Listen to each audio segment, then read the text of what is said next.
सुबह का वक्त होता है जब गांव धीरे धीरे जागता है। कच्चे घर के बाहर मिट्टी ठंडी होती है और हवा में रात की नमी अभी बाकी होती है।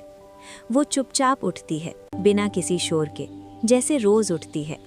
शादी के बाद उसकी सुबह सिर्फ उसकी नहीं रहती, पूरा घर उससे जुड़ी होती है। आंगन में कदम रखते ही वो पल भर रुकती है। गाय की हल्की सी आवाज़, दूर से मुर्गों की बांग और चूल्हे के पास रखे बर्तनों की ठंडक, ये सब उसकी ज़िंदगी का हिस्सा बन चुका होता है। वो दूध निकालती है, हाथ धीरे चलाती है, जैसे हर बूंद की कीमत समझती हो। उसके चेहरे पर कोई बड़ी मुस्कान नहीं होती, लेकिन एक गहरा सुकून होता है, जो सिर्फ जिम्मेदारी निभाने से आता है। रसोई में जाकर वो चावल साफ करती है, पानी में उंगलियां घूमती हैं, दाने चमकते हैं। यहीं से बिरयानी की शुरुआत होती है, लेकिन असल में यहीं से उसका प्यार शुरू होता है। मसालों की खुशबू हवा में फैलती है, प्याज धीरे धीरे सुनहरी होता है, तेल हल्की सी आवाज़ करता है।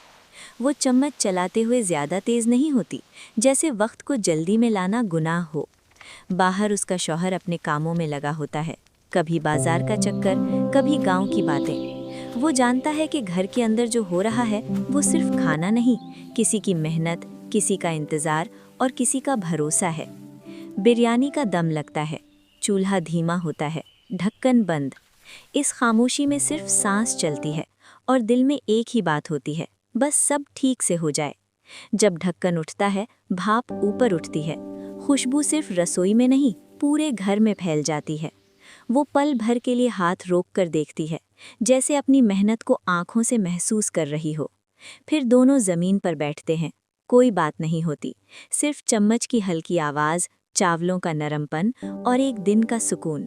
इस छोटी सी दुनिया में यही उसकी पूरी ज़िंदगी होती है, खामोशी में काम, मेहनत में प्यार और रोज़ के खाने में पूरा रिश्ता।